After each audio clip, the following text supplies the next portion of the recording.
Sunday ഡിബേറ്റിലേക്ക് സ്വാഗതം. ഇന്ന് ക്രിക്കറ്റിന് വേണ്ടി 1 മണിക്കൂർ ബാക്കി വയ്ക്കും. ന്യൂസിലൻഡും ഇന്ത്യയും നേർക്കുനേർ പോരാടുന്നു ചാമ്പ്യൻസ് ട്രോഫി ക്രിക്കറ്റ് ഫൈനലിൽ. അതിനു മുൻപ് പ്രധാന വാർത്ത. നിരോധിത സംഘടന പോപ്പുലർ ഫ്രണ്ടിന്റെ ബോർഡ് മാറ്റി. അഴിച്ചുമാറ്റിയത് എറണാകുളം പറവൂർ വാണിയക്കാട് ബസ് കാത്തിരിപ്പ് കേന്ദ്രത്തിലെ PFI ബോർഡ്. ജനം ഇമ്പാക്ട്.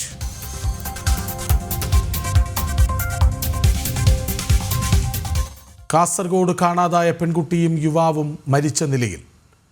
പൈവളികയിൽ നിന്ന് 15-കാരിയെയും 42-കാരനെയും കാണാതായത് 26 ദിവസം മുൻപ്.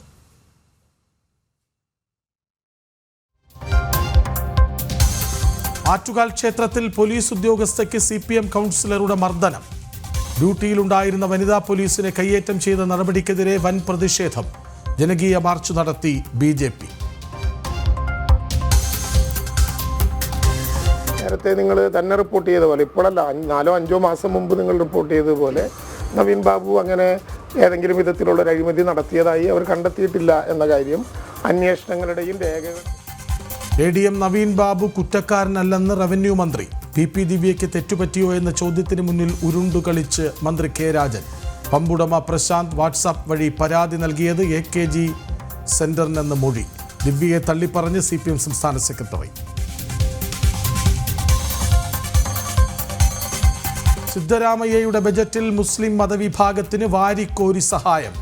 കർണാടക സർക്കാർ കരാറുകളിൽ ഉൾപ്പെടെ പ്രത്യേക സംവരണം. വഖഫ് ബോർഡിനും മതപരിപാടികൾക്കും സാമ്പത്തിക സഹായം.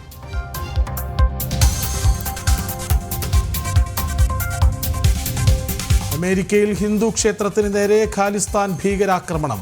ചുമരുകളിൽ ഭാരത മോദി വിരുദ്ധ മുദ്രാവാക്യം.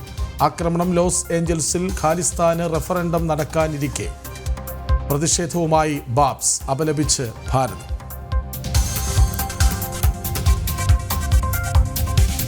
ലഹരി ഒഴുകുന്ന കൊച്ചിയിൽ പോലീസിന്റെ മിന്നൽ പരിശോധന.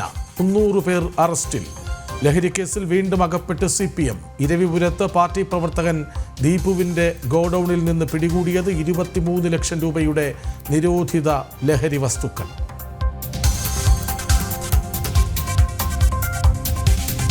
നിരോധിത ഭീകര സംഘടന PFIക്ക് മറ തീർക്കാൻ SDPI നടത്തിയത് ആസൂത്രിത നീക്കങ്ങൾ. ശ്രമം നടന്നത് ഭീകരവാദത്തിന് മറയായി പുതിയ യുവജന സംഘടന രൂപീകരിക്കാൻ. ചരിത്ര പുരുഷന്മാരെ അധിക്ഷേപിച്ച് NCHDRന്റെ ഫേസ്ബുക്ക് പോസ്റ്റ്.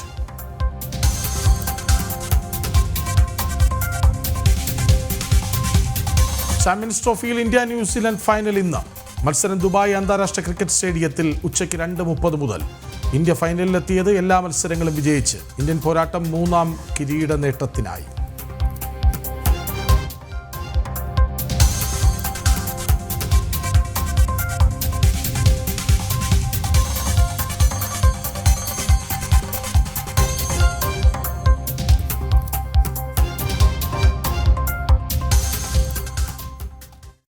കൃത്യം 25 വർഷം മുൻപ് നെയ്റോബിയിൽ India New Zealand champions trophy final.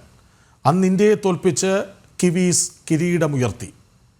ഇന്ന് അതേ ടീമുകൾ നേർക്കുനേരെത്തുന്നു 25 വർഷങ്ങൾക്ക് ശേഷം.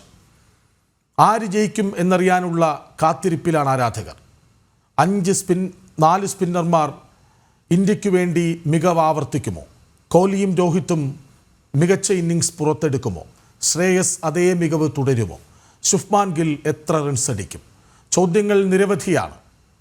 ഇന്ന് സൺഡേ ഡിബേറ്റിൽ ആര് ചാമ്പ്യൻസ് എന്ന ചോദ്യം മുന്നോട്ട് വയ്ക്കുന്നു. ആദ്യം ആരാധകരുടെ പ്രതികരണം കേൾക്കാം.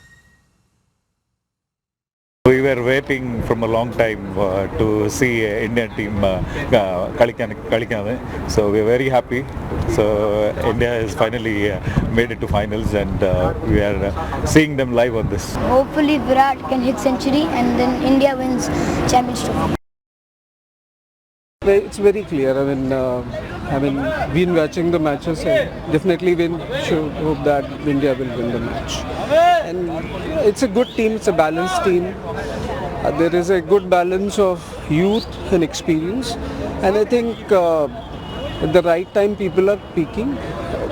The weather's nice and when the weather is always pretty good during this time of the year. So I presume that the spinners will play a very important part. And based on that, I presume that the ball will spin. The spinners, all the 4 spinners will have a very important role to play. And our batters are really peaking at the right time. ചർച്ചയ്ക്കായി BCCI match referee P Ranganathan, ഒപ്പം KCA മുൻ secretary N Ajith Kumar എന്നിവർ ഒപ്പം ചേരുന്നു.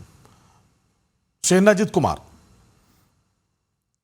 25 വർഷങ്ങൾക്ക് ശേഷം അതേ ടീമുകൾ ഏറ്റുമുട്ടുന്നു. ഇന്ത്യ ആകട്ടെ 12 വർഷമായി ഒരു ഏകദിന കിരീടം ICC നേടിയിട്ട്. രോഹിത്, കോഹ്ലി, ഒരുപിടി യുവതാരങ്ങൾ, പരിചയസമ്പന്നർ. ഇന്ന് ന്യൂസിലാൻഡിനെ മറികടക്കാനുള്ള കെൽപ്പ് ഇന്ത്യൻ ടീമിനില്ലേ?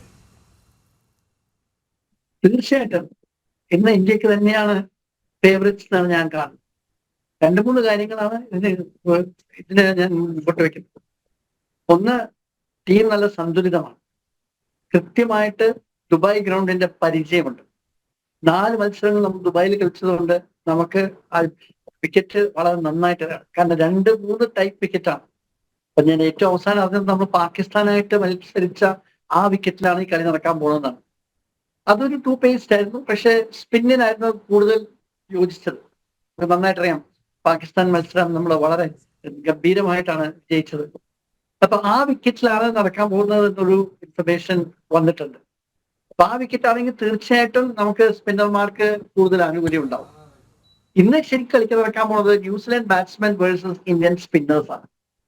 ന്യൂസിലാൻഡ് മറ്റു രാജ്യങ്ങളുമായിട്ട് താരതമ്യപ്പെടുത്തുമ്പോൾ ന്യൂസിലൻഡിലെ സ്പിന്നർ ബാറ്റ്സ്മാൻമാർക്ക് സ്പിന്നിനോട് കൂടുതൽ എന്താ പറയുക, കളിക്കാനുള്ള ഒരു വൈദഗ്ധ്യമുണ്ട്.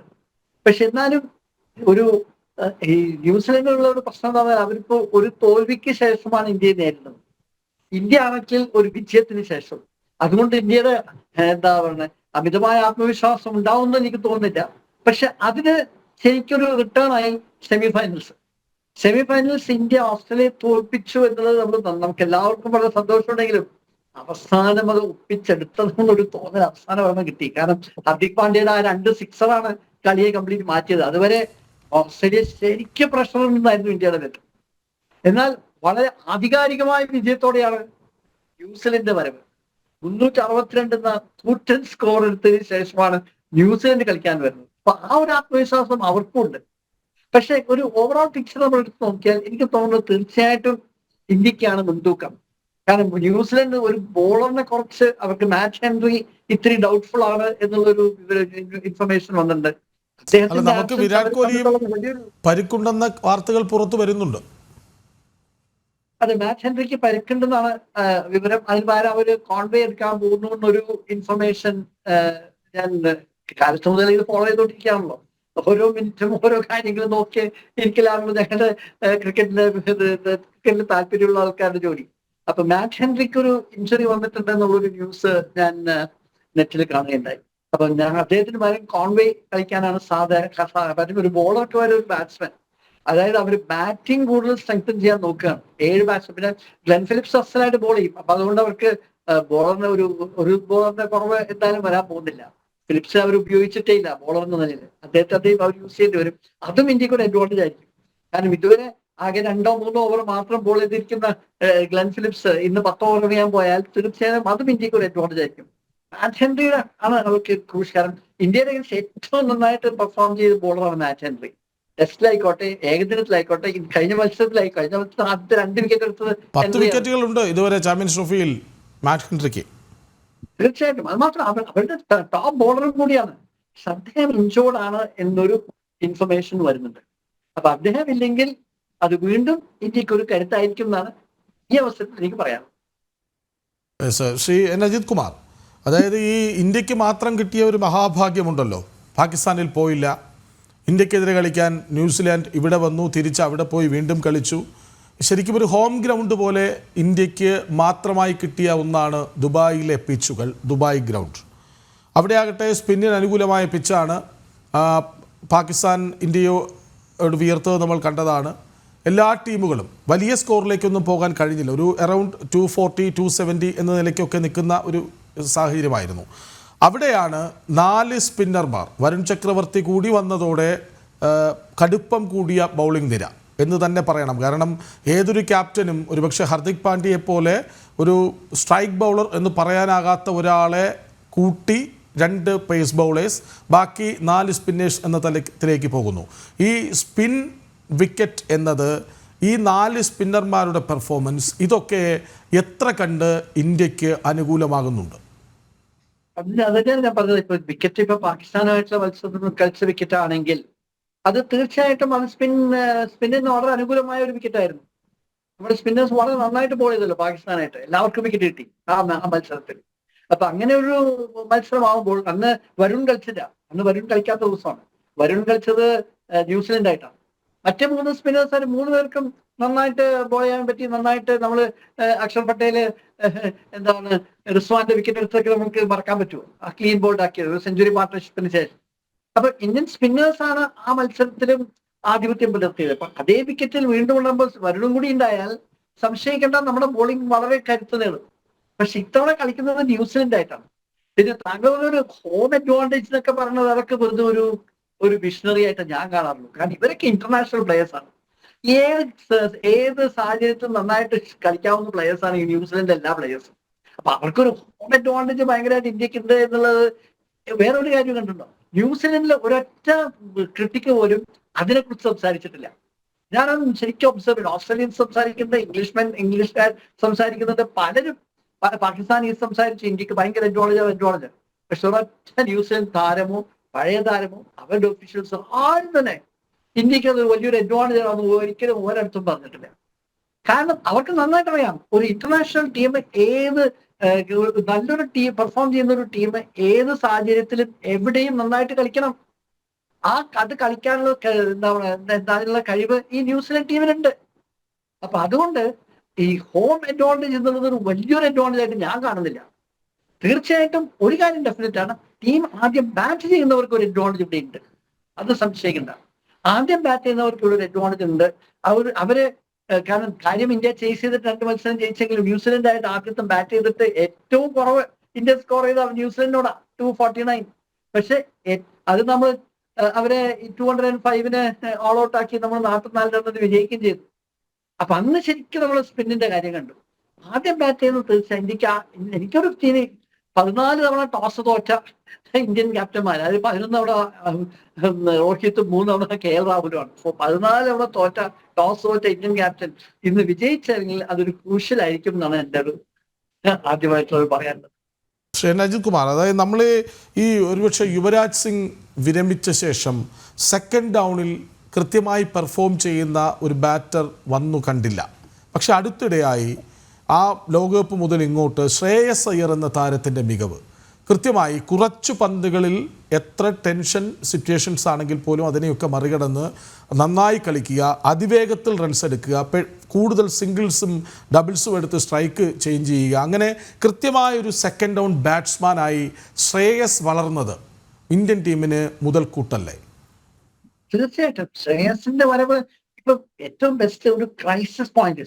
ഏറ്റവും നല്ലത് ന്യൂസിലൻഡ് മത്സരത്തിൽ ആദ്യത്തെ 3 വിക്കറ്റ് പോയപ്പോ നമ്മളെല്ലാം വിറച്ചു വിചാരിച്ചു എന്താണ് ഇത്, what is happening. Akshar Patel number 5 ആയിട്ട് വരുന്നു. ശ്രേയസ് അയ്യർ കൂടി നല്ലൊരു പാർട്ട്ണർഷിപ്പ്. ശ്രേയസ് അയ്യറെ പോലെ തന്നെ നമ്പർ 5-ൽ അക്ഷർ പട്ടേൽ ഓൾസോ. അതും ഒരു വലിയൊരു ചേഞ്ച് ആണ് വന്നിരിക്കുന്നത്. ശ്രേയസ് അയ്യർ മാത്രമല്ല, അക്ഷർ ഈ നമ്പർ 5-ൽ വരുന്നത് അത് അടുത്തൊരു ചോദ്യമായി ചോദിക്കാനിരുന്നതുമാണ്. കാരണം അക്ഷർ പട്ടേലിനെ സാഹചര്യങ്ങൾക്കനുസരിച്ച് മാത്രം നേരത്തെ ഇറക്കി വിട്ടിരുന്ന സമയമായിരുന്നു. പക്ഷേ ഇപ്പോൾ അതേ ഡൗണിൽ തന്നെ കൃത്യമായി വരുന്നു, കുറച്ചു നേരം നന്നായി കളിക്കുന്നു, നല്ലൊരു ഇന്നിങ്സ് പടുത്തുയർത്തുന്നു, ടീമിന് സമ്മർദ്ദത്തിലേക്ക് കൊണ്ടുപോകാത്ത ഇന്നിങ്സുകൾ, അതായത് അധികം പന്തുകൾ മിസ്സാക്കാതെ വളരെ ഭംഗിയായി അക്ഷർ പട്ടേൽ ഒരു ഇരുത്തം വന്ന ഓൾറൗണ്ടറായി. ഒരുപക്ഷെ ജഡേജ അങ്ങോട്ട് വിരമിച്ചു പോയാലും ആ സ്പേസിലേക്ക് കൃത്യമായി നമുക്ക് പേസ്റ്റ് ചെയ്യാവുന്ന ഒരു ഒന്നാന്തരം ഓൾറൗണ്ടറായി അക്സർ വളർന്നു. അപ്പോൾ ശ്രേയസ് പ്ലസ് അക്സർ. തീർച്ചയായിട്ടും ശ്രേയസ് പ്ലസ് അക്സർ. ഇപ്പൊ എല്ലാ മത്സരത്തിലും അക്സറിന്റെ ഒരു കോൺട്രിബ്യൂഷൻ ഉണ്ട്. അത് നമ്മൾ കണ്ടല്ലോ. ഇപ്പം 114 റൺ പാർട്ട്ണർഷിപ്പ് ആയിരുന്നു കോഹ്ലിയും ശ്രേയസും തമ്മിൽ പാകിസ്ഥാനായിട്ട്. അതിനുശേഷം അക്ഷർ വന്നിട്ട് നന്നായിട്ട് കളിച്ചു. അദ്ദേഹം ശരിക്കും ഇന്നിങ്സ് സ്റ്റഡി ചെയ്തു. പക്ഷെ എനിക്ക് ഏറ്റവും ബെസ്റ്റ് പെർഫോമൻസ് അക്ഷറിന് തോന്നിയത് ന്യൂസിലൻഡ് ആയിട്ടാണ്. കാരണം ന്യൂസിലൻഡ് ആ ടോപ്പ് 3 ബാറ്റ്സ്മാർ ഔട്ടായി. ശ്രേയസ് അപ്പുറത്തുണ്ട്. അന്ന് മാറ്റ് ഹെൻറിയും ജാമിസണും അങ്ങനെ ശരിക്കും അവരുടെ ബെസ്റ്റിലായിരുന്നു. ഇത്രയും നന്നായിട്ട് എനിക്ക് തോന്നുന്നില്ല ഒരു ഓപ്പണിംഗ് അറ്റാക്ക് ഇന്ത്യ ഫേസ് ചെയ്തിട്ടുണ്ട് ഈ ടൂർണമെന്റിൽ. മാറ്റ് ഹെൻറിയും ജാമിസന്റെയും അന്നത്തെ ആ ഓപ്പണിംഗ് 3 വിക്കറ്റ് പറയുമ്പോഴേക്കും പോയി, ഓപ്പണേഴ്സും പോയി, വിരാട് കോഹ്ലിയും പോയി. ആ അവസരത്തിൽ കൃത്യതയോടെ അക്ഷർ പട്ടേലിന്റെ ആ ഒരു ശരിക്കും പറഞ്ഞാൽ ഒരു ലെവൽ ഹെഡഡ് ബാറ്റിംഗ് ആണ്. 61 balls 42 runs. എക്സാക്ട്ലി, അതാണ്. അത് മാത്രമല്ല ശ്രേയസും എന്തോ നന്നായിട്ടാണ് ബാറ്റ് ചെയ്തത്. 17 കൊടുത്തെടുത്തത് ശ്രേയസ്.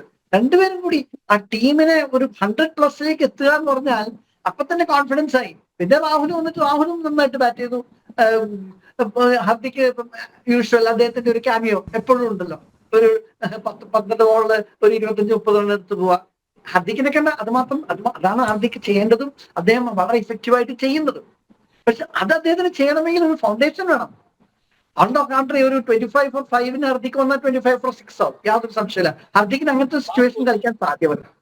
എന്നാൽ ഇപ്പൊ കണ്ടില്ലേ, ഇപ്പൊ സെമിഫൈനൽസിലെ വിരാട് 84 എടുത്തിട്ട് ഔട്ടായ ശേഷം ശരി ഒരു 40 റൺ സ്റ്റേജ് വരുമ്പോൾ അവിടെ കറക്റ്റ് ആയിട്ട് വരുന്ന ഒരു ബാറ്റ്സ്മാനാണ് ഹാർദിക്. അപ്പൊ ഹാർദിക്കിനെ നമുക്ക് അങ്ങനെ ഡിപ്പെൻഡ് ചെയ്യാം. അപ്പൊ ശരിക്കും ഒരു ODI സ്ക്വാഡ് ഉണ്ടല്ലോ, ഇന്ത്യയുടെ ശരിക്കും ഒരു വെൽ ഡെവലപ്ഡ് ODI സ്ക്വാഡ് ആയിരിക്കാം ഓരോരുത്തരും മെച്ചം. മാത്രമല്ല ഒരു ടീം ഗെയിമാണ്. ശരിക്കും ഒരു ടീം സ്പിരിറ്റില്, ഇത്രയും ടീം സ്പിരിറ്റില് ഇന്ത്യ കളിക്കുന്നത് ഞാൻ വളരെ റെയറായിട്ട് കണ്ടുള്ളൂ. എനിക്കൊന്ന് ലോകകപ്പിൽ പോലും ഇങ്ങനെ അവര് കളിച്ചിട്ടില്ല, കഴിഞ്ഞ ലോകകപ്പില്, ODI ലോകകപ്പില്. അപ്പൊ അവിടെ നിന്ന് മനസ്സിലാവുന്ന വളരെ കൃത്യമാണ്, ഇതൊരു ചാമ്പ്യൻസ് ആവാനായിട്ടുള്ള ഒരു ടീമാണ്, ചാമ്പ്യൻസ് ആയിട്ട് വരാനൊരു ടീമാണ്. അതാണ് എനിക്ക് ഏറ്റവും ഈ ടീമിനോട് ഇഷ്ടമായത്. ശരി, ശ്രീ എൻ അജിത് കുമാർ, അതായത് നമ്മുടെ ഓപ്പണർ ക്യാപ്റ്റൻ മികച്ച തുടക്കം ലഭിക്കുന്നു, പക്ഷേ അതൊരു വലിയ സ്കോറിലേക്ക് കൊണ്ടുപോകാനാകുന്നില്ല രോഹിത് ശർമ്മയ്ക്ക്. ഒരു ഇന്നിങ്സ് നന്നായി കളിച്ചു, ഒരു പ്രഷർ സിറ്റുവേഷനാണ്, ഫൈനലാണ്, മാത്രമല്ല ഫോം ഔട്ടാണ്. ജയിച്ചാൽ ഒരു പക്ഷേ ടീമിൽ തുടരാം, വിരമിക്കാം. തോറ്റാൽ ഉറപ്പായും ഒരുപക്ഷെ വിരമിക്കേണ്ടി വരാം. അല്ലെങ്കിൽ തന്നെ 2020 വിരമിച്ചു, ടെസ്റ്റ് ടീമിൽ ഇടം പിടിക്കാൻ കഴിയുമോ എന്ന് പോലും സംശയമാണ്. കാരണം വളരെ മോശം പെർഫോമൻസ് ആയിരുന്നു തുടരെ. പക്ഷേ രോഹിത് എന്ന ക്യാപ്റ്റൻ ഇന്ത്യയെ എത്ര വട്ടമാണ് വിജയത്തിലേക്ക് എത്തിക്കുന്നത്? ഞാനത് നോക്കി, 55 വൺ ഡേ, 41 ജയിക്കുന്നു, 12 എണ്ണത്തിൽ തോൽക്കുന്നു. ICC ടൂർണമെൻറ്റിലേക്ക് വന്നാൽ 29, 26 ജയിച്ചു ക്യാപ്റ്റൻ എന്ന നിലയിൽ. പക്ഷേ രോഹിത് എന്ന പ്ലെയർ ഒരുപക്ഷെ വലിയ സമ്മർദ്ദത്തോടെ ആകുമോ ഇന്നത്തെ മത്സരത്തിന് ഇറങ്ങുക? അതോ അനായാസം അടിക്കാൻ തന്നെ കളിക്കാൻ ശ്രമിക്കുമോ? രോഹിത്തിന് അങ്ങനെ മാത്രമേ കളിക്കാൻ അറിയൂ, അനായാസമായിട്ട് അടിക്കാം. കഷ്ടകാലത്തിന് അദ്ദേഹം ഔട്ടായിരിക്കുന്ന സ്ട്രോക്സിന് പോയിട്ടാണ് ഔട്ടായിരിക്കുന്നത്. അല്ലാതെ വിരാട് ഔട്ടാകുന്ന പോലെ സ്ലിപ്പിലും ഗളിയിലും ക്യാച്ച് പിടിച്ചിട്ടില്ല. സ്ട്രോക്സിനോട് ഉണ്ടെങ്കിൽ ബോൾഡവും അല്ലെങ്കിൽ അദ്ദേഹം നല്ലൊരു സ്ട്രോക്കിന് പോകും. ഒരു കാര്യം, രോഹിത്തിന്റെ ഒരു ക്ലാസിനെ കുറിച്ച് നമുക്ക് ആർക്കും ഒരു സംശയമില്ല. ശരിക്കും ഇംഗ്ലണ്ട് ആയിട്ടുള്ള ആ സെഞ്ചുറി കണ്ടപ്പോഴാണ് എനിക്ക് മനസ്സിലായത്. ഞാനൊക്കെ രോഹിത്തിനെ വളരെയധികം വിമർശിക്കുന്ന ഒരു വ്യക്തിയായിരുന്നു. പക്ഷെ ഇംഗ്ലണ്ട് ആയിട്ടുള്ള അദ്ദേഹത്തിന്റെ ആ സെഞ്ചുറി കണ്ടപ്പോൾ മനസ്സിലായി അദ്ദേഹത്തിന് ഇനിയും ക്രിക്കറ്റിന്റെ ബാല്യമുണ്ട്. എനിക്ക് തോന്നുന്നു അദ്ദേഹത്തിന്റെ ബെസ്റ്റ് ഇന്നാണ് വരാൻ പോണത്. ഏറ്റവും നല്ല ഉദാഹരണം, T20 എല്ലാ മത്സരത്തിലും ഫെയിൽ ചെയ്ത വിരാട് കോഹ്ലി ഫൈനൽസ് ഒന്ന് 70th ഓർമ്മയുണ്ടോ? അദ്ദേഹത്തിന്റെ ആ 70 കാരണമാണ് ഇന്ത്യ അന്ന് നമ്മൾ ജയിച്ചത്. അതുപോലെ ഒരു ഇന്നിങ്സ് ആണ് ഇന്ന് രോഹിത്തിൽ നിന്ന് പ്രതീക്ഷിക്കുന്നത്. കാരണം ഇന്ന് കൃത്യമായിട്ട് അദ്ദേഹത്തെ എല്ലാവരും പ്രതീക്ഷിക്കുന്നതാണ്. അതൊരു 10 ഓവർ വരാനിരിക്കുന്ന സ്കോർ അതെല്ലാവരും എപ്പോഴും ഓർക്കുന്ന ഒന്നാണ്. 10 ഓവർ നിന്നാൽ മതി വിരാട് ഒരു 50യോ അതിൽ കൂടുതലോ ഒക്കെ സ്കോർ ചെയ്യാനും ഇന്ത്യ ഒരു വലിയ അടിത്തറയിട്ട മുന്നോട്ട് പോകാനും ഒക്കെ കഴിയുന്ന ഒരു ബാറ്റ്സ്മാനാണ് രോഹിത് ശർമ്മ. വിരാട് കോഹ്ലിക്ക് കൂടുതൽ അനായാസം കളിക്കാനാകും, അതിലൂടെ മധ്യനിരയ്ക്ക് കുറച്ചുകൂടി പെർഫോം ചെയ്യാനാകും. അപ്പോൾ രോഹിത് വളരെ ക്രൂഷ്യലാണ് ഇന്നത്തെ മത്സരത്തിൽ. തീർച്ചയായിട്ടും, പ്രത്യേകിച്ച് ഓപ്പണിംഗ് സ്റ്റാൻഡ്. രോഹിത്തും ശുഭ്മാനും രണ്ടുപേരും കൂടി നല്ലൊരു ഓപ്പണിംഗ് സ്റ്റാൻഡ് ഇട്ടാൽ അത് വലിയൊരു നേട്ടമായിരിക്കും. കാരണം മറ്റ് ടീമുകളുമായിട്ട് താരതമ്യപ്പെടുത്തുമ്പോൾ ന്യൂസിലൻഡ് ഓപ്പണിംഗ് ബോളേഴ്സ് രണ്ടുപേരും നല്ല മെച്ചമുള്ളവരാണ്. ഇപ്പൊ മാറ്റ് ഹെൻറി ഇല്ലെങ്കിൽ റൂക്ക് കളിക്കേണ്ടി വരും. ചിലപ്പോൾ ഇന്ന് റൂക്കിനെ ചിലപ്പോൾ മാറ്റി കോൺവേ വരുന്നതാണ് എല്ലാവരും വിചാരിച്ചത്. പക്ഷെ അപ്പൊ റൂക്കിനെ അവർ എന്തായാലും കളിപ്പിക്കേണ്ടി വരും. അപ്പൊ റൂക്ക് കളിക്കുകയാണെങ്കിൽ എന്താ പറഞ്ഞത്, തീർച്ചയായിട്ടും നമുക്ക് ഒരു കാര്യം ഡെഫിനറ്റ് ആണ്, അദ്ദേഹം ആശ്രമമാണ് ഓപ്പണിംഗ് ബോളറാണ്. ഏറ്റവും ഇന്ന് എനിക്ക് തോന്നുന്നു ഈ ടൂർണമെന്റിൽ തന്നെ ബെസ്റ്റ് ഓപ്പണിംഗ് പെയർ മാച്ച് ജാക്സനുമായി എല്ലാ മത്സരങ്ങളും നമ്മൾ എടുത്ത് നോക്കിയാൽ മനസ്സിലാവും.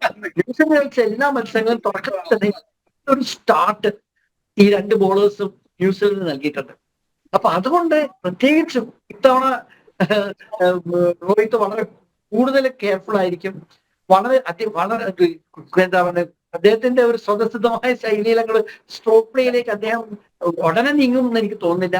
മാത്രം നല്ലൊരു ഫൗണ്ടേഷൻ. കാരണം ശ്രീലങ്ക എന്താ പറഞ്ഞ ഇവിടുത്തെ വിക്കറ്റ് പോലെയല്ല, പാകിസ്ഥാന്റെ വിക്കറ്റുകൾ പോലെയല്ല.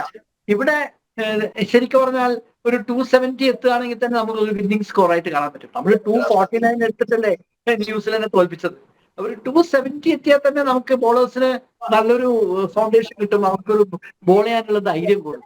പിന്നെ ഒന്ന് വ്യക്തമാണ്, ഇന്ത്യൻ ഇന്നത്തെ കളി നടക്കാൻ പോകുന്നത് ന്യൂസിലൻഡ് ബാറ്റ്സ്മാൻ വേഴ്സസ് ഇന്ത്യൻ സ്പിന്നേഴ്സാണ്.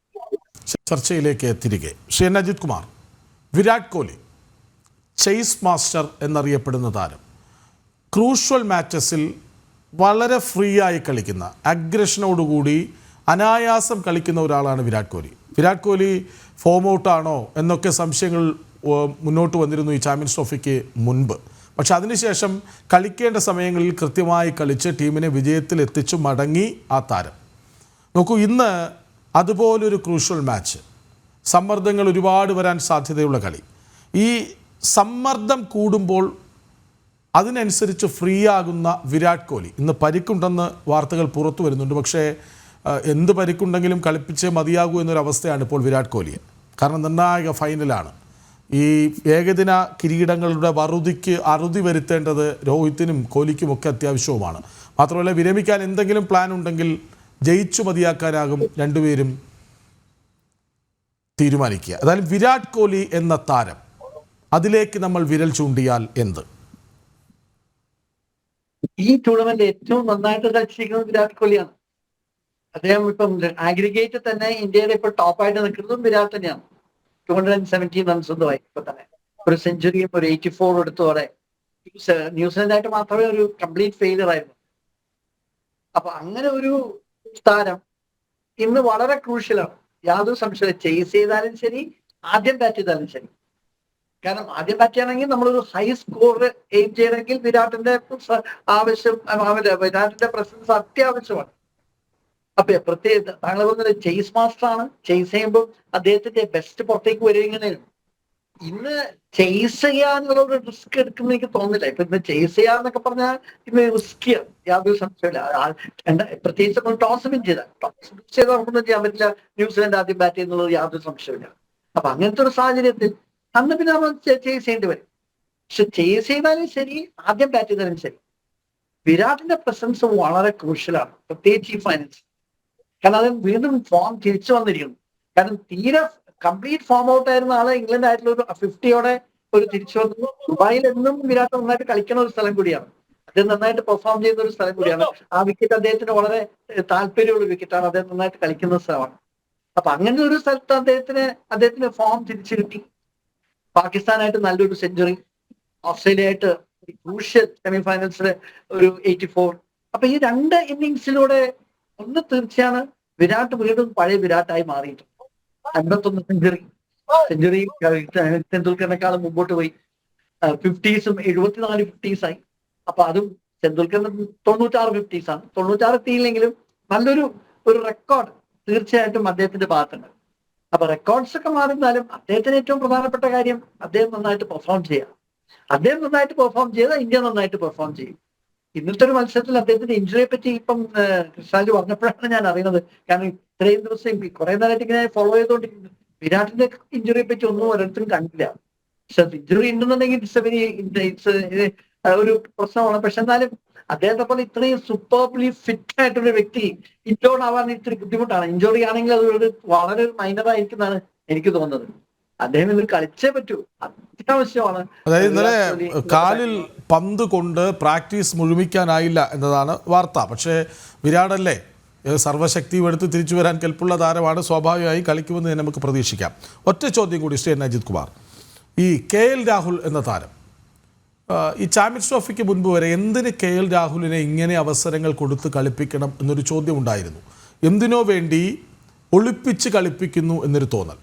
പക്ഷേ ഈ ചാമ്പ്യൻസ് ട്രോഫിയിൽ നന്നായി കളിച്ചു. മാത്രമല്ല ഒരുപക്ഷെ നമ്മളേവരെയും അങ്ങനെ പരിഹസിച്ചവരെ വിമർശിച്ചവരെയൊക്കെ തിരുത്തി പറഞ്ഞ ഒരു ഇന്നിങ്സ് ആയിരുന്നു കഴിഞ്ഞ മത്സരത്തിൽ. എത്ര ഗംഭീരമായി ആങ്കർ ചെയ്ത് ആ കളി കൊണ്ടുപോയി അവസാനം അനായാസം ജയിപ്പിച്ചു. എനിക്കതിൽ ഒരിക്കലും മറക്കാൻ പറ്റാത്തത് വിരാട് കോഹ്ലി സെഞ്ചുറിയിലേക്ക് പോകുന്ന ഘട്ടത്തിൽ അദ്ദേഹത്തെ സമ്മർദ്ദത്തിൽ വിടാതെ വളരെ പെട്ടെന്ന് സ്കോർ ചെയ്യാൻ രാഹുൽ ശ്രമിക്കുന്നുണ്ടായിരുന്നു. അതുകൊണ്ടാണ് വിരാട് കോഹ്ലി ഒരു അനാവശ്യ ഷോട്ട് കളിച്ച് പുറത്തായി പോകുമ്പോൾ രാഹുൽ അത് ചോദിക്കുന്നുണ്ടായിരുന്നു, ഞാൻ അടിക്കുന്നുണ്ടല്ലോ പിന്നെ എന്തിനാണ് വിരാട് എന്ന അർത്ഥത്തിൽ. അപ്പോൾ രാഹുലിൻ്റെ മിഡിൽ ഓർഡറിലെ സാന്നിധ്യം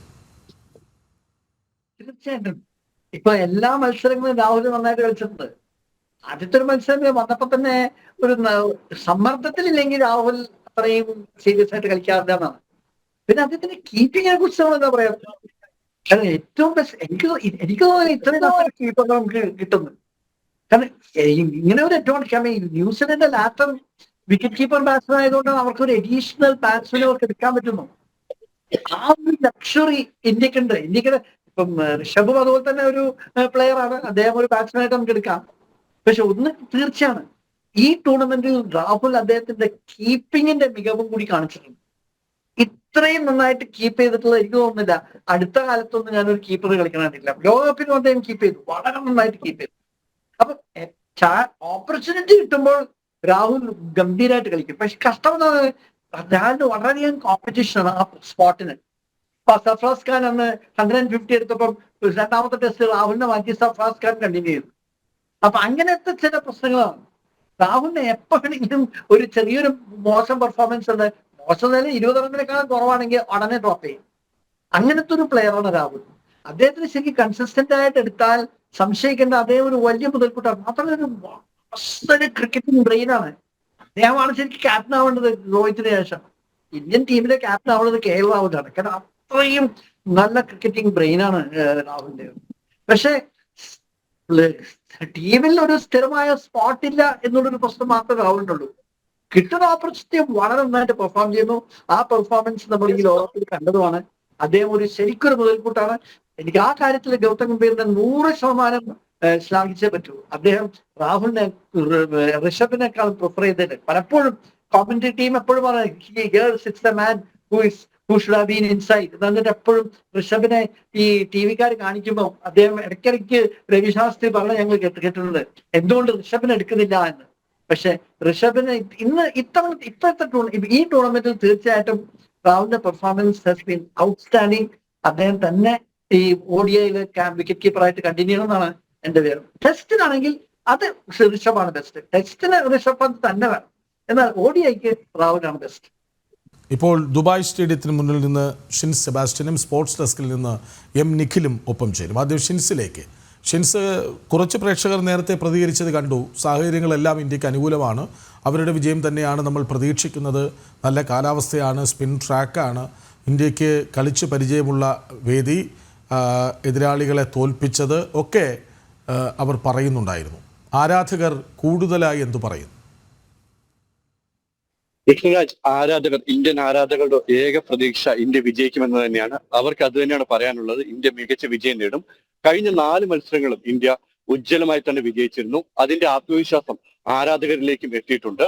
അതുകൊണ്ട് തന്നെ ഇന്ത്യ വിജയിക്കുമെന്ന ഉറച്ച പ്രതീക്ഷയിലാണ് ദുബായ് രാജ്യാന്തര ക്രിക്കറ്റ് സ്റ്റേഡിയത്തിലേക്ക് ആരാധകർ ഇപ്പോൾ ഒഴുകി എത്തിക്കൊണ്ടിരിക്കുന്നത്. ഇപ്പോൾ ഇന്ത്യൻ ആരാധകർ നിറഞ്ഞിരിക്കുകയാണ്. കളി തുടങ്ങാൻ ഇനിയും 2 മണിക്കൂറുണ്ട്. എന്നിരുന്നാലും ഇപ്പോൾ തന്നെ ഏകദേശം ഗാലറി നിറഞ്ഞു കവിഞ്ഞിരിക്കുകയാണ്. ഓരോ ആരാധകർ ഇന്ത്യക്ക് ആർപ്പ് വിളിച്ചുകൊണ്ടാണ് ഇങ്ങോട്ട് എത്തിയിരിക്കുന്നത്. UAE-യിലുള്ളവർ മാത്രമല്ല, അമേരിക്കയിൽ നിന്നും ഓസ്ട്രേലിയയിൽ നിന്നും അടക്കമുള്ള ആരാധകർ ഇന്ന് ഇന്ത്യയെ സപ്പോർട്ട് ചെയ്യാൻ ഇങ്ങോട്ട് എത്തിക്കൊണ്ടിരിക്കുകയാണ്. ഇപ്പോൾ ഇവിടുത്തെ കാലാവസ്ഥ ചെറിയൊരു മൂടിക്കെട്ടലുണ്ട്. എന്നിരുന്നാലും മഴയൊന്നും പ്രതീക്ഷിക്കുന്നില്ല. ഒരു മൂടിക്കെട്ട കാലാവസ്ഥയാണ്. ആരാധകരുടെ പ്രാർത്ഥന ഇന്ന് മഴ പെയ്യരുത്, കളി പൂർണ്ണമായി നടക്കണമെന്ന ഒരു ആഗ്രഹം കൂടിയുണ്ട്. അങ്ങനെ വിരാട് കോഹ്ലിയുടെയും രോഹിത് ശർമ്മയുടെയും ശുഭമാൻ ഗില്ലിന്റെയും വരുൺ ചക്രവർത്തിയുടെയും ഒക്കെ മികച്ച പ്രകടനം കാണാനാണ് ഓരോ ആരാധകരും ഇങ്ങോട്ട് ഒഴുകിയെത്തുന്നത്. കൃഷ്ണരാജ്, ശരി. ഷിൻസ് തുടരണം. ആരാധകർക്കൊപ്പം അവരോട് അഭിപ്രായങ്ങൾ ചോദിക്കാനൊക്കെ ശ്രമിക്കണം. നിഖിൽ കൂടി സ്പോർട്സ് ഡെസ്കിൽ നിന്നൊപ്പം ചേരുന്നുണ്ട്. നിഖിൽ, ഈ ക്രിക്കറ്റിൽ ലെഗ് ഫാക്ടർ വളരെ പ്രധാനമാണ്. രോഹിത് ശർമ്മയ്ക്ക് ടോസ് എന്ന ലെക്കേ കിട്ടുന്നില്ല. 14 കളികളിലാണ് ടോസ് നഷ്ടപ്പെട്ടത്. പക്ഷേ അങ്ങനെ തോറ്റുപോയൊന്നുമില്ല. നമ്മൾ ടോസ് പോയെങ്കിലും നമ്മൾ ജയിച്ചു. മറുവശത്ത് ഞായറാഴ്ചകളിലെ ഫൈനൽ ചരിത്രം ഇന്ത്യക്ക് അനുകൂലമല്ല താനും. പക്ഷേ കളിച്ചു ജയിക്കാൻ, ന്യൂസിലാൻഡിന് മീതെ നിൽക്കാൻ അവരെ പരാജയപ്പെടുത്തിയിട്ടുണ്ട് ഇതേ ചാമ്പ്യൻസ് ട്രോഫിയിൽ എന്ന് നമ്മൾ ഓർക്കണം. ലക്ക് ഫാക്ടർ ഇന്ത്യക്ക് വിനയാകുമെന്ന് തോന്നുന്നുണ്ടോ? ഒരിക്കലുമില്ല കൃഷ്ണരാജ്. കാരണം ഈ ഭാഗ്യം ശരിയാണ്, കൃഷ്ണരാജ് പറഞ്ഞ പോലെ ക്രിക്കറ്റിൽ പലപ്പോഴും ശ്രദ്ധിക്കപ്പെടുന്ന ഒരു കാര്യം തന്നെ ഭാഗ്യം. പക്ഷേ രോഹിത് ശർമ്മയുടെ കാര്യത്തിലേക്ക് വന്നാൽ കഴിഞ്ഞ 14 മത്സരങ്ങളായി ടോസ് നഷ്ടപ്പെടുന്നു. അതായത് ടോസിൻ്റെ ഭാഗ്യം ലഭിക്കുന്നില്ല. പക്ഷേ മത്സരത്തിൽ കൃഷ്ണരാജ് പറഞ്ഞ പോലെ കളിച്ച് ജയിക്കുന്ന ഒരു കാഴ്ച നമ്മൾ കണ്ടുകൊണ്ടിരിക്കുന്നതാണ്. ഇന്നിപ്പോൾ അശ്വിൻ, അതായത് രവിചന്ദ്ര അശ്വിൻ, ഇന്ത്യയുടെ സ്റ്റാർ സ്പിന്നറായിരുന്ന അശ്വിൻ്റെ ഒരു യൂട്യൂബിൽ വന്നൊരു പരാമർശമുണ്ട്. അതായത് ഇന്നും രോഹിത് ശർമ്മയ്ക്ക് ടോസ് കിട്ടരുത് എന്നാണ് ഞാൻ പ്രാർത്ഥിക്കുന്നതെന്നാണ് അശ്വിൻ പറഞ്ഞത്. അതായത് ടോസിൻ്റെ ഭാഗ്യം കൊണ്ടല്ല, കളിച്ചാണ് ഇന്ത്യ ജയിക്കുന്നതെന്നാണ് അശ്വിൻ പറഞ്ഞത്.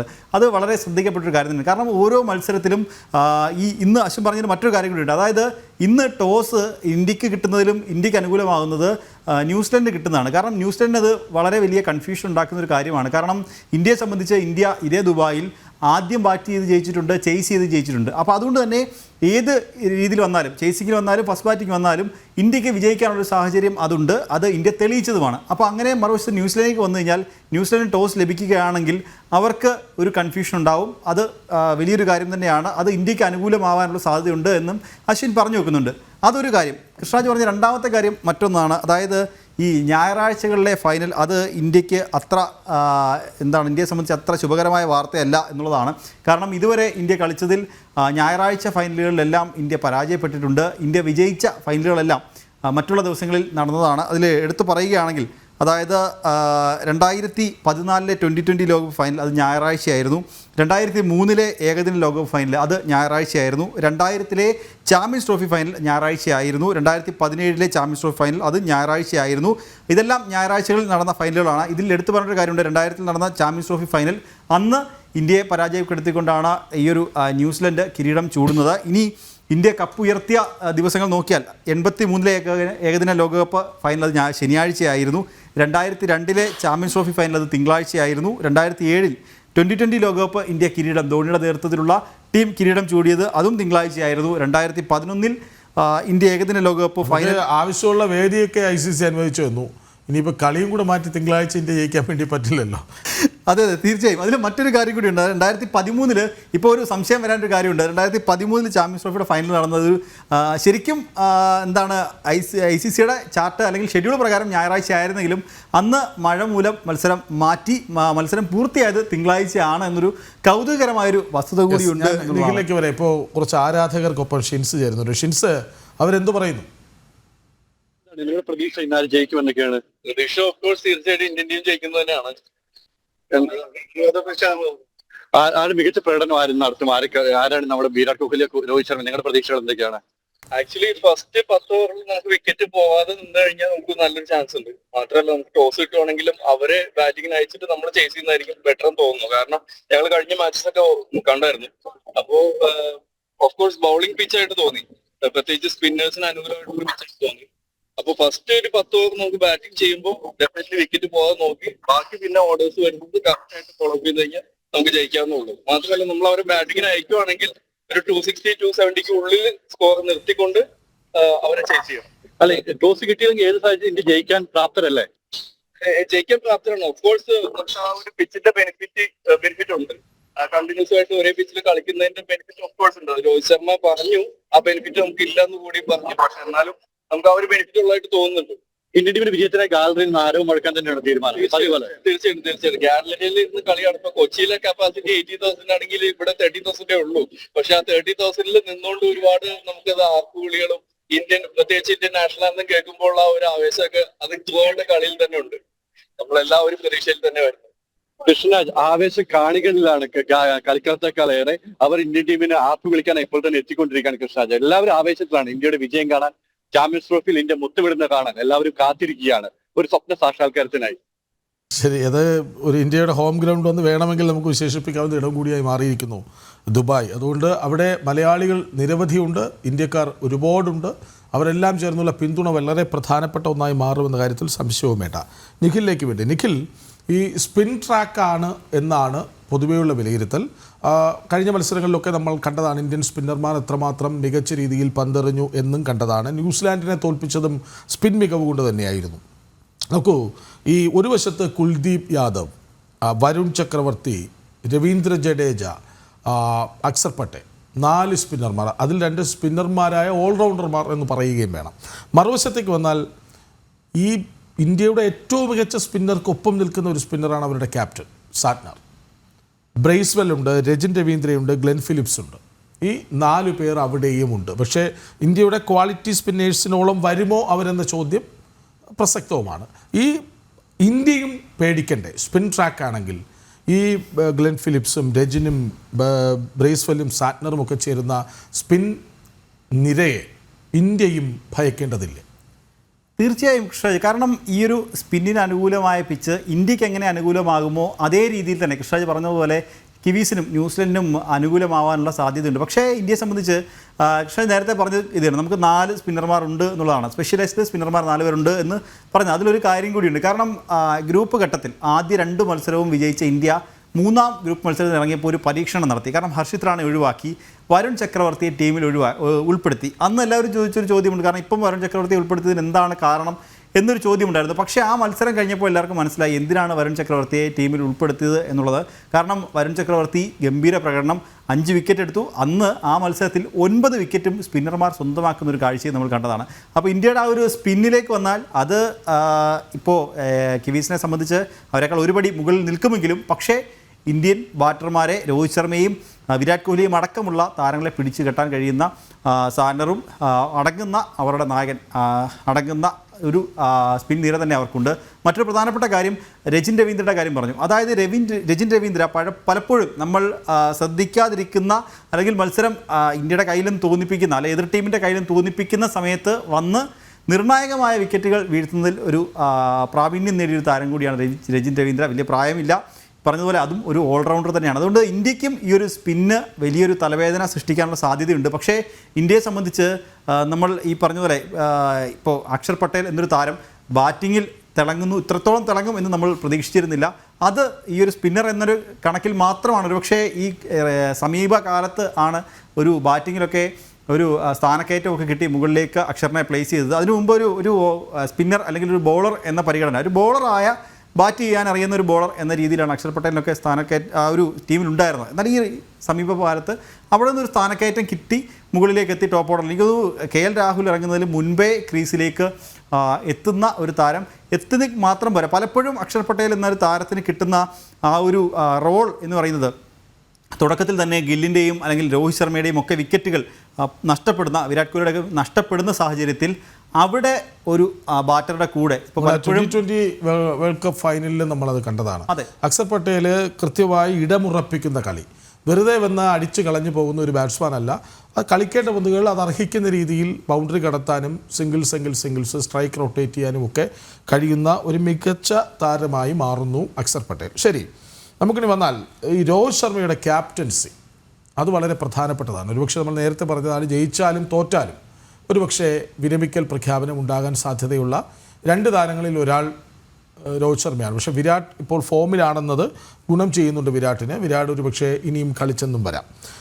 എങ്കിലും 2027 പുതിയ ക്യാപ്റ്റൻ എന്നത്, ലോകകപ്പിലൊരു പുതിയ ക്യാപ്റ്റൻ എന്നത് ഇന്ത്യയുടെ തീരുമാനമാണ് എന്ന് മനസ്സിലാക്കുന്നു. അത് ചീഫ് സെലക്ടറും കോച്ചും ഒക്കെ തീരുമാനിച്ച കാര്യമാണെന്ന് മനസ്സിലാക്കുന്നു. 2019 അതായത് വേൾഡ് കപ്പിന് 2 വർഷം മുൻപ് ധോണി വിരമിച്ചു പോകുന്നു, അവിടേക്ക് വിരാട് കോഹ്ലി വരുന്നു. പിന്നീട് 2021 ധോണി 2 വർഷം മുൻപ് 2023 ലോകകപ്പിന് 2 വർഷം മുൻപ് മാറിപ്പോകുന്നു, അവിടേക്ക് രോഹിത് വരുന്നു. അങ്ങനെയെങ്കിൽ ഇതാണ് കൃത്യമായ സമയം. 2025-27 ലോകകപ്പിന് മുമ്പ് മാറിപ്പോകേണ്ടി വരുന്നു. അപ്പോൾ രോഹിത്തിന് ഒരു ക്യാപ്റ്റൻ എന്ന നിലയ്ക്ക്, ഒരു കളിക്കാരൻ എന്ന നിലയ്ക്ക് ഏറെ നിർണായകമായ ഒരു മത്സരമാണിത്, അല്ലേ? തീർച്ചയായും കൃഷ്ണരാജ്, രോഹിത്തിനെ സംബന്ധിച്ച് വളരെയധികം നിർണായകമായ ഒരു മത്സരം. കാരണം രോഹിത്ത് ഇന്ത്യയെ 4 ഫോർമാറ്റുകളിലും, അത് ക്രിക്കറ്റിൻ്റെ ചരിത്രത്തിൽ ആദ്യമായി ICCയുടെ 4 പ്രധാനപ്പെട്ട ICC ഇവൻറ്റുകളിൽ, അത് ICC ചാമ്പ്യൻസ് ട്രോഫിയിലും ഏകദിന ലോകകപ്പിലും 2020 ലോകകപ്പിലും ഒപ്പം തന്നെ ടെസ്റ്റ് ചാമ്പ്യൻഷിപ്പിലും ഈ 4 ഫോർമാറ്റുകളിലും ഈ 4 ICC ഇവൻറ്റുകളിലും ഫൈനലിലേക്ക് ടീമിനെ നയിച്ച ഒരേ ഒരു നായകൻ, അത് ചരിത്രത്തിൽ തന്നെ ഒരേ ഒരു നായകൻ രോഹിത് ശർമ്മ മാത്രമാണ്. അങ്ങനെ ഒരു രോഹിത് ശർമ്മയ്ക്ക് ഒരു കപ്പോട് കൂടി പടിയിറങ്ങാൻ സാധിക്കട്ടെ എന്നാണ് ആരാധകരൊക്കെ ഉറ്റുനോക്കുന്നത്. ഇതിലെടുത്തു പറയേണ്ട മറ്റൊരു കാര്യം കൂടിയുണ്ട്. അതായത് പരിശീലകനായ ഗൗതം ഗംഭീറിനെ ഇന്ത്യൻ ടീമിൻ്റെ പരിശീലക സ്ഥാനം ഏൽപ്പിച്ചപ്പോൾ, അതായത് നമ്മൾ 2024 2020 ലോകകപ്പ് അത് രാഹുൽ ദ്രാവിഡിൻ്റെ നേതൃത്വത്തിലുള്ള ആ ഒരു കോച്ചിങ് സ്റ്റാഫുകൾ അവരുടെ നേതൃത്വത്തിലുള്ളൊരു ടീം കപ്പ് ഉയർത്തിയതിന് തൊട്ട് പിന്നാലെ അടുത്ത പരിശീലകനെ തുടർന്നുള്ള ചർച്ചകൾ വന്നു. അപ്പോൾ ആണ് ഗൗതം ഗംഭീർ രംഗപ്രവേശനം ചെയ്തത്. ആ ഗൗതം ഗംഭീറിനെ പരിശീലകനാക്കിയപ്പോൾ ഗൗതം ഗംഭീറിന് കൊടുത്ത ടാർഗറ്റ് വരാനിരിക്കുന്ന ഏകദിന ലോകകപ്പ് തന്നെയാണ്. ആ ഗൗതം ഗംഭീറിൻ്റെ കഴിഞ്ഞ ദിവസങ്ങളിലെ പ്രതികരണം അതെടുത്ത് നോക്കിയാൽ വളരെ നിർണായകമാണ്. കാരണം ഈ മാധ്യമപ്രവർത്തകർ വളരെ വലിയ, ഇപ്പോൾ കൃഷ്ണ ചോദിച്ച പോലെ ചോദ്യം മാധ്യമപ്രവർത്തകരും ഗൗതം ഗംഭീറിൻ്റെ അടുത്ത് കഴിഞ്ഞ ദിവസങ്ങളിൽ നടന്ന പത്രസമ്മേളനത്തിലൊക്കെ ചോദിക്കുന്നുണ്ട്. അതായത് ഇത് രോഹിത്തിൻ്റെ അവസാനത്തെ ഏകദിന മത്സരമാകുമോ എന്ന് ചോദിക്കുന്നുണ്ട്. അപ്പം അതുമാത്രമല്ല, പലപ്പോഴും ഋഷഭ് പന്തിനെ എന്തുകൊണ്ട് കളിപ്പിച്ചില്ല എന്ന് ചോദിച്ചപ്പോൾ KL രാഹുലിൻ്റെ ആവറേജ് പറഞ്ഞു. അപ്പോൾ തിരിച്ച് മാധ്യമപ്രവർത്തകർ രോഹിത് ശർമ്മയുടെ ആവറേജ് എത്രയാണ്, അല്ലെങ്കിൽ ഈ ചാമ്പ്യൻസ് ട്രോഫിയിലെ രോഹിത് ശർമ്മയുടെ പ്രകടനം എന്താണെന്ന് ചോദിച്ചിരുന്നു. അപ്പോൾ ഇതിനെല്ലാം മറുപടിയായി ഗൗതം ഗംഭീർ പറഞ്ഞൊരു കാര്യമുണ്ട്. രോഹിത്തിനെ ബാറ്റിങ്ങിലെ പ്രകടനം അല്ലെങ്കിൽ അതിൻ്റെ ആവറേജ് കൊണ്ടല്ല അളക്കുന്നത്, രോഹിത് ടീമിനുണ്ടാക്കുന്ന ഇമ്പാക്റ്റ് കൊണ്ടാണ് രോഹിത്തിനെ അളക്കേണ്ടത് എന്നാണ് ഗൗതം ഗംഭീർ പറഞ്ഞു വെച്ചത്. അതായത് ഒരു മത്സരത്തിലെ പ്രകടനം കൊണ്ട് ഒരിക്കലും രോഹിത്തിനെ അളക്കാൻ സാധിക്കില്ല. രോഹിത് ടീമിനുണ്ടാക്കുന്ന ഇമ്പാക്റ്റ്, അത് മറ്റ് താരങ്ങൾക്ക് നൽകുന്ന പിന്തുണയായിക്കോട്ടെ, ബൗളിംഗ് ചേഞ്ച്, പലപ്പോഴും നമ്മൾ പല മത്സരങ്ങളിൽ കാണുന്നതാണ് നിർണായകമായ ബൗളിംഗ് ചേഞ്ചുകൾ, ഫീൽഡിൽ വരുത്തുന്ന മാറ്റങ്ങൾ, ഇതൊക്കെ ടീമിന് പലപ്പോഴും ഗുണം ചെയ്യുന്നതാണ്. അതുപോലെ ടീം താരങ്ങൾ, ഒപ്പമുള്ള താരങ്ങളെ സപ്പോർട്ട് ചെയ്യുക, അത് KL രാഹുൽ അടക്കം പറഞ്ഞിട്ടുണ്ട്. കാരണം എൻ്റെ പുറത്തേക്കുള്ള വാതിൽ, ക്രിക്കറ്റിൽ നിന്ന് പുറത്തേക്കുള്ള വാതിൽ, ഞാൻ വാതിൽക്കൽ നിൽക്കുന്ന സമയത്ത് പോലും രോഹിത് ഭായ് എന്നെ സപ്പോർട്ട് ചെയ്തത് വളരെയധികം എനിക്ക് സന്തോഷം നൽകുന്ന കാര്യമാണ്. രോഹിത് ഭായിയുടെ സപ്പോർട്ട് കൊണ്ടാണ് ഞാൻ ഇപ്പോൾ ടീമിൽ കളിക്കുന്നത് എന്നും വരെ KL രാഹുൽ കഴിഞ്ഞ ദിവസം പറയുകയുണ്ടായത്. അങ്ങനെ മറ്റുള്ള താരങ്ങളെ സപ്പോർട്ട് ചെയ്യുന്നു, അവർക്ക് ടീമിൽ അവരുടെ റോൾ എന്താണ് എന്ന് കൃത്യമായി അവരുടെ കൂടെ നിന്ന് അവർക്ക് അതിനുള്ള സപ്പോർട്ട് ചെയ്ത് കൊടുക്കുന്ന ഒരു നായകൻ, അത്തരത്തിലൊരു നായകൻ ഇനി വളർന്നു വരണം. അത് വളർത്തിക്കൊണ്ട് വരിക എന്നുള്ളതാണ് നിലവിൽ രോഹിത് ശർമ്മയ്ക്ക് ഇന്ത്യൻ മാനേജ്മെൻറ്റ് നൽകിയിട്ടുള്ള ഏറ്റവും വലിയ ചുമതല എന്നുള്ളതാണ് നമുക്ക് അറിയാൻ സാധിക്കുന്നത്. അതായത് രോഹിത് ഇപ്പോൾ ടീമിൻ്റെ നായക സ്ഥാനം ഒഴിഞ്ഞ് ഒരുപക്ഷെ ടീമിൽ തുടരാനുള്ള സാധ്യത ഒരു വർഷം കൂടിയൊക്കെ ടീമിൽ തുടരാനുള്ള സാധ്യതയും നമുക്ക് എടുത്തു പറയണം. കാരണം മറ്റൊരു നായകനെ ചുമതല ഏൽപ്പിച്ചതിന് ശേഷം ആ നായകൻ്റെ കൂടെ ഇപ്പോൾ നമ്മൾ ചെന്നൈയിൽ കണ്ടതാണ്, ഋതുരാജ് ഗെയ്ക്വാദ് എന്നുള്ള യുവ താരത്തെ നായകനാക്കി ധോണി സപ്പോർട്ട് ചെയ്യുന്നൊരു കാഴ്ച. അതുപോലെ അടുത്ത ഒരു വർഷത്തേക്കെങ്കിലും പുതിയൊരു നായകനെ പരീക്ഷിച്ച് ആ നായകന് രോഹിത് ടീമിനൊപ്പം നിന്ന് പിന്തുണ നൽകി ആ ഒരു പുതിയ നായകനെ വളർത്തിക്കൊണ്ട് വരിക എന്നൊരു ലക്ഷ്യം കൂടി BCCക്ക് ഇന്ത്യൻ ടീമിന് ഉണ്ട് എന്ന് നമുക്ക് കഴിഞ്ഞ ദിവസത്തെ ഗൗതം ഗംഭീറിൻ്റെ പ്രതികരണത്തിൽ എന്തായാലും ശരിയായിരിക്കണം. കാരണം ശുഭ്മാൻ ഗിൽ എന്ന താരത്തെ, ഒരുപക്ഷെ യശസ്വി ജയ്സ്വാളിനെ അവസാന നിമിഷം ചാമ്പ്യൻസ് ട്രോഫി ടീമിൽ നിന്ന് ഒഴിവാക്കുന്നു. കാരണം ശുഭ്മാൻ ഒരു ഓപ്പണിംഗ് ബാറ്റ്സ്മാൻ ആയിരുന്നില്ലല്ലോ. കാരണം അയാൾ 1 ഡൗൺ അല്ലെങ്കിൽ 2nd ഡൗൺ ഒക്കെ വന്ന് കളിക്കുന്ന ഓപ്പൺ ചെയ്യും എങ്കിലും. അപ്പോൾ യശസ്വിയെ കൊണ്ടുവന്നാൽ ആ സ്പോട്ടിൽ ശുഭ്മാൻ ഗിൽ ഉണ്ടാവില്ല. അപ്പോൾ കരുതലോടെ കളിക്കാൻ ശുഭ്മാനോട് പറഞ്ഞിട്ടുണ്ടാകും.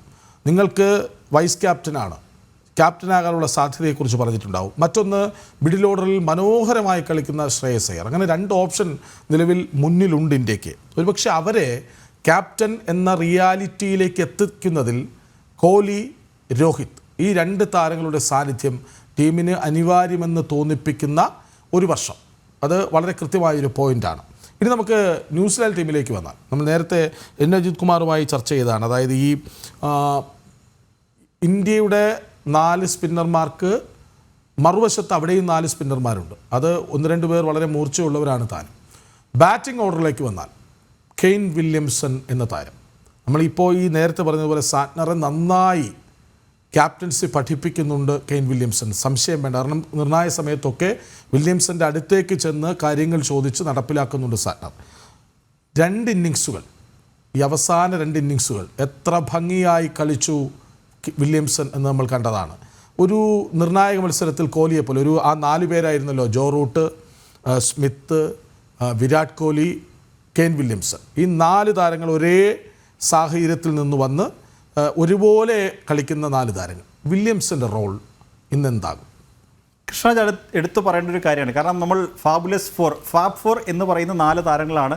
വിരാട് കോഹ്ലിയും കെയിൻ വില്യംസണും സ്മിത്തും റൂട്ടും, ഈ 4 താരങ്ങൾ. ഇതിൽ നേരത്തെ നമ്മൾ പറഞ്ഞൊരു കാര്യമുണ്ട്, വിരാട് കോഹ്ലിക്ക് കഴിഞ്ഞ കുറച്ച് നാളുകളായി ഫോം കണ്ടെത്താൻ സാധിക്കുന്നില്ല എന്നൊരു ആരോപണം വരുന്നു. പല മത്സരങ്ങളിലും വിരാട് കോഹ്ലി ഫോം ഔട്ട് ആവുന്നു. പക്ഷേ തിരിച്ചു വരാനുള്ള ശ്രമം അത് വിരാട് കോഹ്ലി നടത്തുന്നു. ടീമിൻ്റെ ഭാഗത്തുനിന്നൊരു പിന്തുണ, അങ്ങനെ വിരാട് കോഹ്ലി വീണ്ടും ഫോമിലേക്ക് എത്തുന്നു.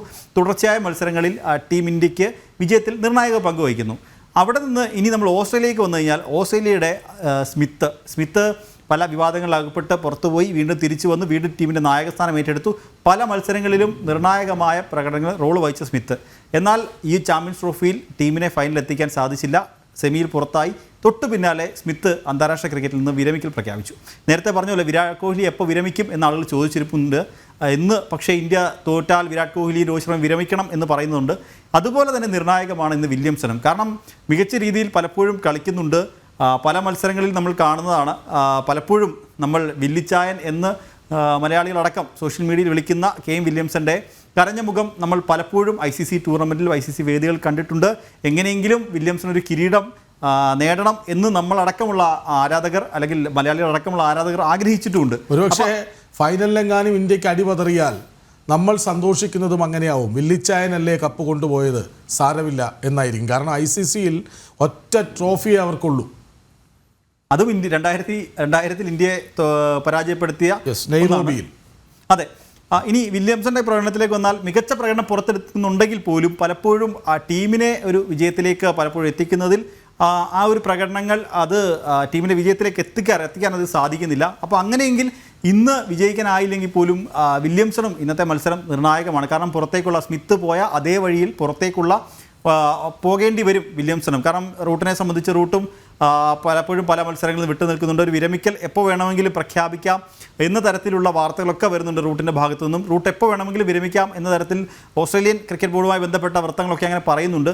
അങ്ങനെയെങ്കിൽ വില്യംസണും എന്തായാലും ഇന്നത്തെ മത്സരം വളരെയധികം നിർണായകമാണ്. ഇന്നൊരു കപ്പ് ഉയർത്തുക, നേരത്തെ കൃഷ്ണരാജ് പറഞ്ഞതുപോലെ പുതിയൊരു നായകന് പരമാവധി തന്നെ കൊണ്ട് കഴിയാവുന്നതിൽ പരമാവധി പാഠങ്ങൾ പഠിപ്പിച്ചതിന് ശേഷം ക്രിക്കറ്റിൽ നിന്ന് പടിയിറങ്ങുക എന്ന ലക്ഷ്യമാണ്. ഇന്ന് വിജയിച്ചാലും തോറ്റാലും കെയിൻ വില്യംസണും ഇന്ന് എന്തായാലും വിരമിക്കൽ പ്രഖ്യാപിക്കാനുള്ള എല്ലാ സാധ്യതയുമുണ്ട് കൃഷ്ണരാജ്. യെസ്. ഇനി നമുക്ക് ഇന്ത്യൻ ടീമിലേക്ക് വീണ്ടും വരാം. നമുക്ക് ഹർദിക് പാണ്ഡ്യ എന്ന താരം ഒരുപാട് വിമർശനങ്ങൾ ഏറ്റുവാങ്ങി. ഒരുപക്ഷെ ഇന്ത്യയുടെ അടുത്ത ക്യാപ്റ്റൻ എന്നറിയപ്പെട്ട അതേ ഹർദിക് പിന്നീട് ഏറെ താഴേക്ക് പോകുന്നത് നമ്മൾ കണ്ടു. നമുക്കിപ്പോൾ ഷമി എന്ന ഒറ്റ സ്ട്രൈക്ക് പേസർ മാത്രമാണുള്ളത്. അതെങ്ങനെയാണ്? ബുംറ എന്ന താരത്തിന് പരിക്ക് പറ്റുന്നു, മാറി നിൽക്കുന്നു. ഒരുപക്ഷെ ബുംറ ഇല്ലാതെ ഇന്ത്യ ഫൈനൽ കളിക്കുന്നത് പോലും അതിഗംഭീരം എന്ന് പറയേണ്ടി വരും. കാരണം ബുംറ ഇല്ലാതെ എങ്ങനെ ഇന്ത്യക്ക് ഈ ചാമ്പ്യൻസ് ട്രോഫിയിൽ മുന്നോട്ട് പോകാനാകുമെന്ന ചോദ്യങ്ങൾ ഏറെ വന്നിരുന്നതാണ്. അവിടെ ഷമി വരുന്നു, സിറാജിനെ പോലും ഒഴിവാക്കി ടീം സെറ്റ് ചെയ്യുന്നു. ആർഷ്ദീപ് സിംഗിനെ പോലൊരു താരം പുറത്തിരിക്കുന്നു. ഹർദിക് പാണ്ഡ്യ നന്നായി ബാറ്റ് ചെയ്യുന്ന ബൗളർ എന്ന ഒറ്റ കാരണത്താൽ രണ്ടാമത്തെ പേസറായി ടീമിൽ നിൽക്കുന്നു. അതായിരുന്നല്ലോ അവിടുത്തെ കാര്യം.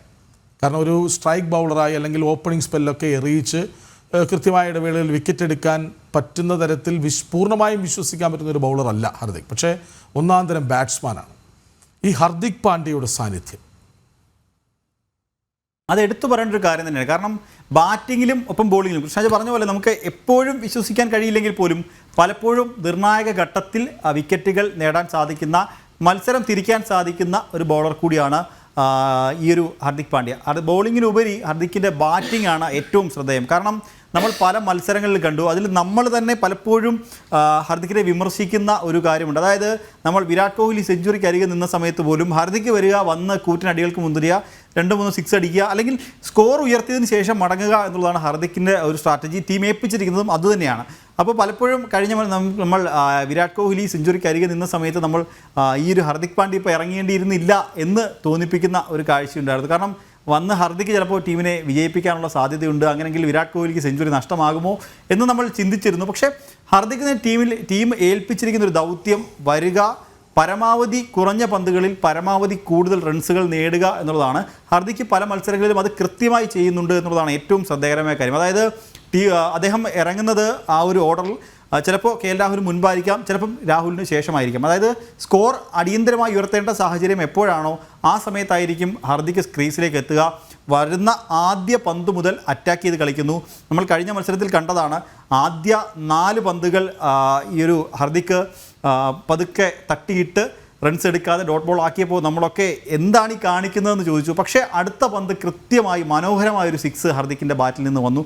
അങ്ങനെ ആ ഒരു ഹർദിക്കിൻ്റെ പ്രകടനം, മത്സരം നമ്മളുടെ കൈവിട്ട് പോകുമോ എന്ന് തോന്നിയിരുന്നു. അതായത് ഓസ്ട്രേലിയക്കെതിരെ മത്സരം നമ്മുടെ കൈവിട്ട് പോകുമോ എന്ന് തോന്നിയിരുന്നു. പക്ഷേ ഹർദിക്ക് വന്ന് ക്രീസിൽ കുറച്ച് നേരമെങ്കിലും നിന്ന് 2 സിക്സുകളൊക്കെ അടിച്ച് മത്സര സ്കോർ ഒന്ന് നമുക്ക് അനുകൂലമാക്കി.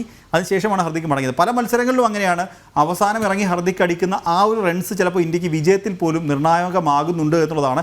ഹർദിക്കിനെ സംബന്ധിച്ച് ഹർദിക്കിന് ടീം കൊടുത്തിരിക്കുന്ന ദൗത്യം അത് തന്നെയാണ്. ഈ പറഞ്ഞതുപോലെ കുറഞ്ഞ പന്തുകളിൽ പരമാവധി റൺസ് നേടുക, ഒപ്പം ബൗളിങ്ങിൽ ഒരു പേസ് ബൗളറെ കൂടി അധികമായി ഉപയോഗിക്കാൻ സാധിക്കും. കാരണം സ്പിന്നർമാരെ നമ്മൾ പൂർണ്ണമായും ആശ്രയിച്ച് പോകുന്ന സമയത്ത് മത്സരത്തിൻ്റെ ഗതി മാറി സ്പിന്നർമാർക്ക് അനുകൂലമല്ലാതെ മത്സരം വന്നാൽ പോലും ഹർദിക്കിനെ പോലൊരു ബോളർ അധികമായി ഉള്ളത് കൊണ്ട് അത് നമുക്ക് ഉപയോഗിക്കാൻ സാധിക്കും എന്നുള്ളതാണ്. മറ്റൊരു പ്രധാനപ്പെട്ട കാര്യമുണ്ട്, ഇന്ത്യൻ ടീമിൽ 1-2 താരങ്ങൾ ഒഴിച്ച് ബാക്കി എല്ലാവരും പന്തെറിയും എന്നുള്ളതാണ് ഏറ്റവും ശ്രദ്ധേയകരമായ കാര്യം. അതായത് നമ്മൾ പ്ലേയിങ് ലെവൽ നോക്കിയാൽ അതിൽ രാഹുൽ ഒഴികെ ബാക്കി എല്ലാവരും പന്തെറിയും എന്നുള്ളതാണ് ഏറ്റവും ഇന്ത്യയെ സംബന്ധിച്ച് ഏറ്റവും വലിയ സവിശേഷത. ഏതായാലും ഇനി 1.5 മണിക്കൂർ കൂടി കാത്തിരിക്കണം. 1 മണിക്കൂർ ആകുമ്പോഴേക്കും ടോസ് ആർക്ക് എന്നറിയാനാകും. ഫൈനൽ മത്സരം 1.5 മണിക്കൂർ മാത്രം അകലെ. ഇന്ത്യക്ക് കൂടുതൽ സാധ്യത കൽപ്പിക്കുന്ന ചർച്ച, അതിന് കാരണങ്ങളുണ്ട്. ഇന്ത്യക്കാരായതുകൊണ്ട് അല്ലെങ്കിൽ ഇന്ത്യ ജയിക്കണമെന്ന് ആഗ്രഹിക്കുന്നത് കൊണ്ട് അല്ല. 4 സ്പിന്നർമാർ, 4 പേരും ന്യൂസിലാൻഡിനെ വട്ടം കറക്കിയവർ.